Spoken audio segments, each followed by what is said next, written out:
Hey everybody, thanks for watching my presentation. My name is Carly Poster. I'm from California State University, Monterey Bay. And the title of my show today is, hey everybody, thanks for watching my presentation. It's titled, Don't Sound Like a Car Salesman, Athletic Recruiting from the Division I Student Athlete Perspective. My name is Carly Poster. I am at CSU, California State, Monterey Bay. And I do want to give a shout out. This research was actually funded by Arizona State University through the Sun Devil Athletics Research Grant. So I want to start with a little background, though I'll be brief because this conference is filled with people who do a lot with sport, which is very refreshing for an academic conference. So as we all know, intercollegiate athletics play a big role in these educational institutions. They're referred to often as the front porch of the university, and that's for good reason. It offers a shiny promotional piece almost for these universities to attract students who play and don't play sports alike, and having a winning athletic team can really boost kind of this curb appeal and bring more revenue into the universities. So it's a multi-billion-dollar industry, and yet the financial commitment of recruiting these athletes is really quite expensive. And so this is the area that I'm most passionate about studying, is how can we do better with athletic recruiting? I think this Twitter post from a few years ago really captures the issue that I'm getting at, which is that recruits receive all this mail from teams. And I remember this as a student athlete, right? All the paper mail that would pile up into boxes of schools interested in you. And now we have virtual things too, like email and social media posts and things like that. And when they all these pictures that the athletes take, they're not actually opening the mail. And the question is, how do we get through to them? How do we design something that is appealing to and helps the athlete understand what they would get if they were to sign with your school? So I want to briefly talk about what we know so far about how student athletes make decisions. We know primarily based on studies that have compared student athletes as opposed to the general student population. And they were done in very, very important studies, usually the higher ed area, looking at what the difference is and the similarities. Primarily, though, these focus really on what we call functional aspects of college choice. So things like distance from home, degrees offered, or in terms of sport, things like how many championships they've won, potential to play, things like that. There's really a lack of literature that is devoted to understanding the communicative and the relational elements of athletic recruiting. And that's the area that I really like to dive into. So I think it's important not only for the student athletes trying to find their best fit, but also for recruiting staff and universities that could use those communicative and relational elements in better ways, maybe more strategic ways. That's an area that we could work to improve, whereas things like distance from the athlete's home is a little bit less flexible. We can't really change that. So the overarching research question for this study is, what is memorable to student athletes about recruiting?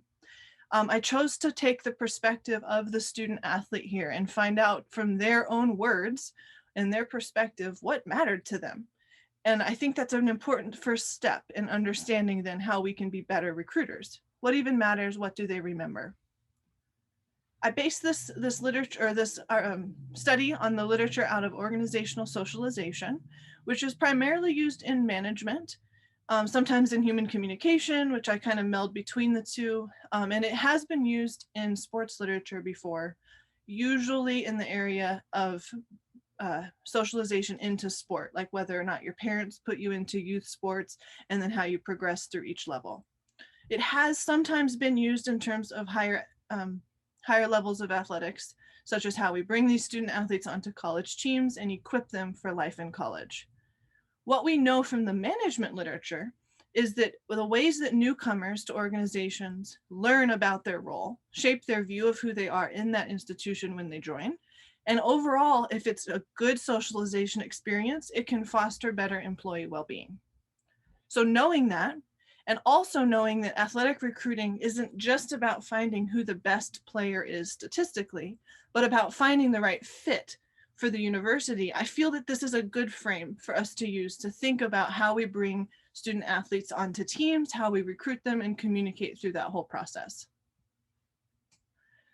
So the methods that I used for this, I'm actually primarily a quantitative scholar, but I chose to start qualitatively because there's not a lot of literature on this. And so I conducted some focus group interviews. I chose that method because this is a tough population, as I think we all know.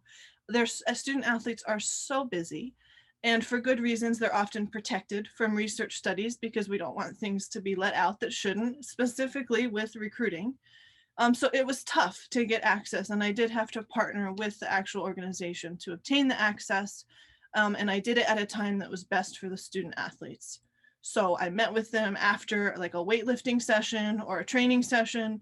Right there, we would take a group and I would go chat with them. They got a $25 gift card for about a half hour of conversation.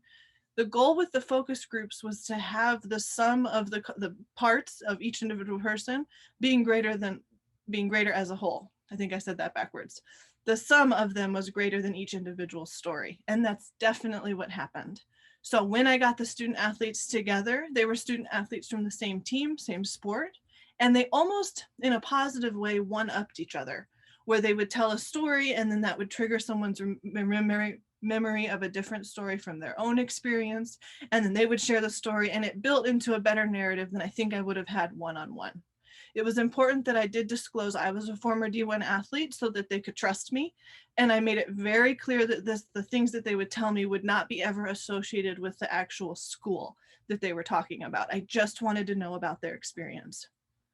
I took a grounded theory approach, and in the end, I made some themes. I made a lot of themes and then sub-themes under those to see what is it that student athletes really remember.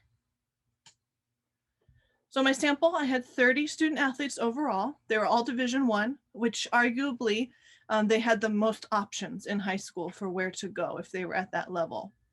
There were 7 focus groups by sport.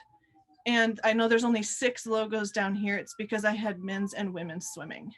Sorry if you hear the siren going by right now. These were the themes that came out. 4 large themes, and what excited me is all of these themes have to do with relationships and communication. First one was interpersonal relationships, those bonds that we make with others. Second was authentic communication. Third was stress-inducing interactions. They remembered the stress. And fourth was what I called red carpet treatment. So I want to break each of these themes down now, and you'll see at the top I'll keep the number, like interpersonal relationships number 1, will carry onto this slide. And then down here on this side, this will be the sub-theme.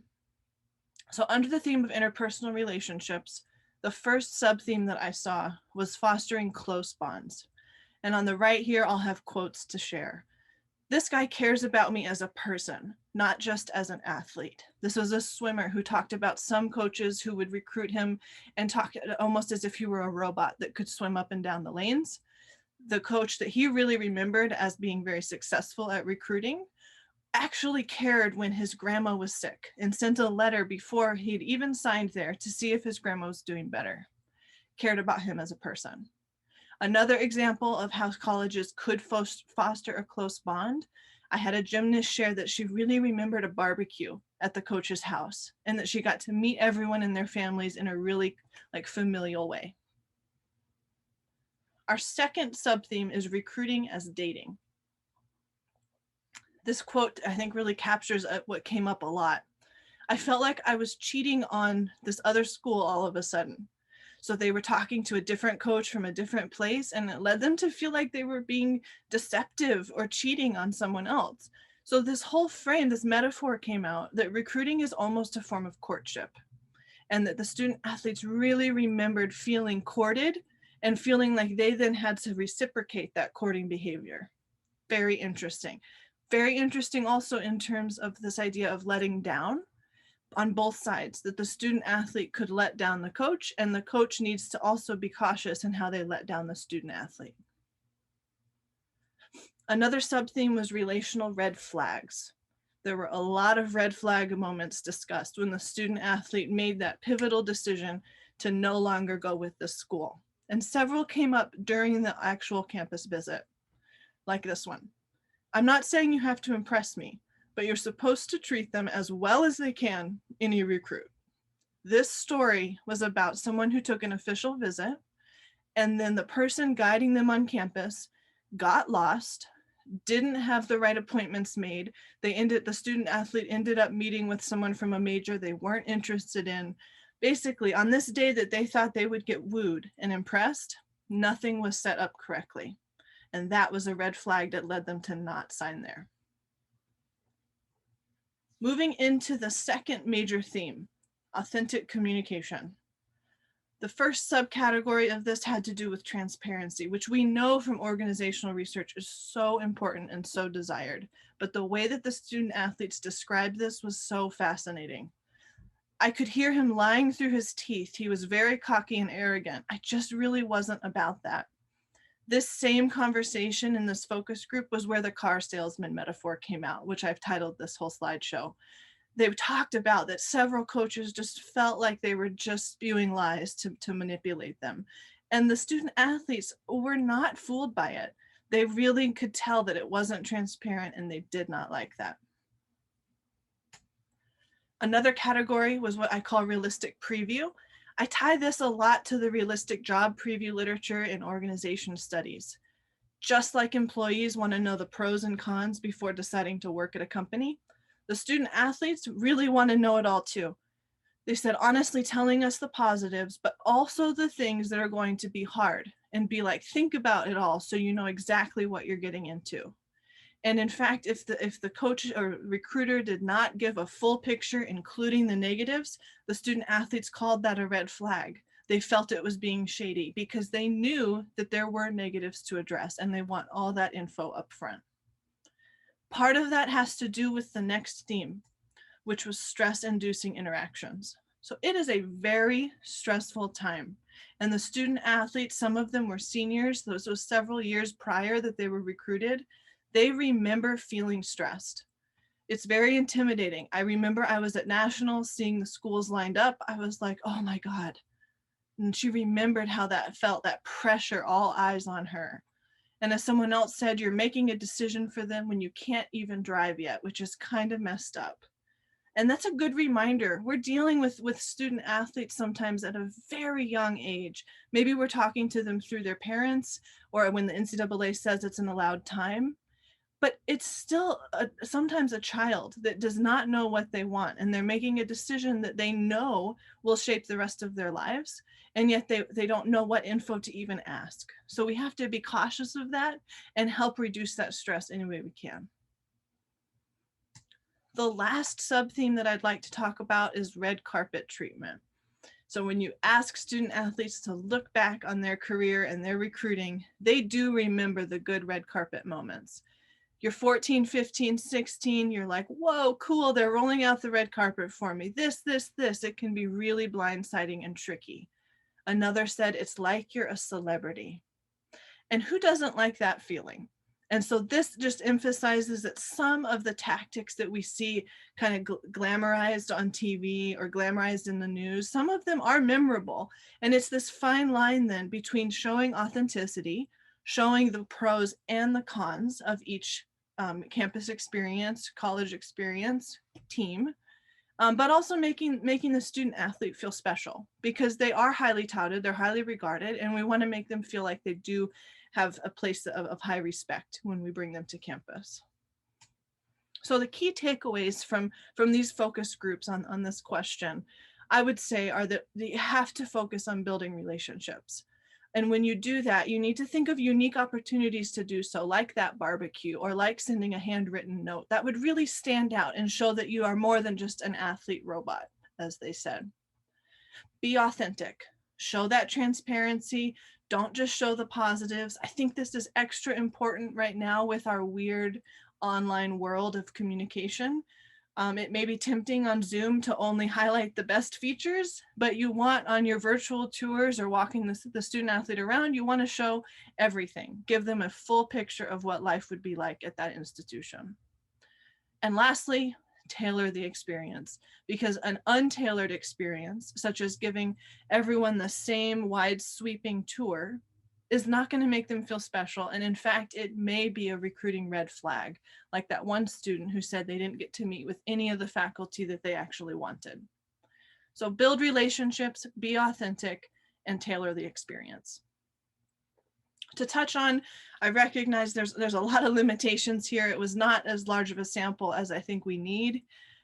In general, I would like to expand this past just Division 1. I'd like to look at comparisons between division and the factors that shape those decisions. They're very different, I'm sure. Within this exact sample, it would have been nice to be able to capture if the student athletes were transfer students, if they had redshirted. Like, I didn't capture enough of that demographic info in these focus groups that would be nice to divide by. The differences in non-revenue and revenue sports are likely to be very large in terms of what the student athlete is seeking. So that would be another really great way to improve. Ultimately, I would like to push this into some quantitative inquiry to see if we can actually assess the value of this relational connection that a student athlete feels toward a school. I have another presentation in this wonderful conference on my idea of calling this student athlete affinity, this feeling of connection. And I think that's a really useful area to explore. Lastly, I love looking at how we can be more persuasive, more effective communicators. And I think we could do some very interesting work here on how can we use these 3 tips as recruiters to be better at strategically communicating with potential recruits and giving them the info that helps them get that realistic preview and helps them get a real picture of what it would be like to join that organization. So I'll end with this, some implications I see for this area of work, particularly that might be of interest to the people at this conference. I like to refer back to that NCAA goals report. So the one in 2016 found that student athletes' initial expectations about college, athletics, academic, athletic, and social life, they're all often inaccurate. And so I think that this area of work for student athletes, it could really help maximize the recruiting process, help them sort through this just influx of info that they receive when they're a highly recruited individual to find info that's going to help them make the right choice for them, which ultimately would hopefully lower burnout and lower the transfer rate. For universities, I think this offers insight into more effective strategies that hopefully will lead to a stronger team and a stronger organization that's more successful in the future. So thank you all so much for your time. I'm leaving here my email. I would love to chat about this with any of you who have watched this and enjoyed it today. Thanks again.